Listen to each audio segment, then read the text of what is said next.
कलेजी पोटा फ्राय.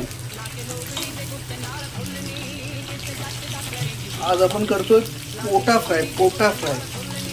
मस्त असं करायचं. चिल्ड एक मस्तपैकी बिअर आणायची, फर्स्ट क्लास घ्यायची.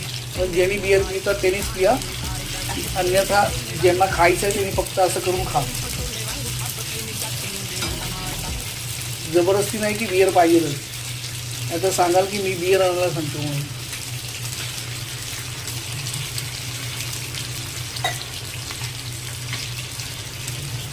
फर्स्ट क्लास पोटा फ्राय.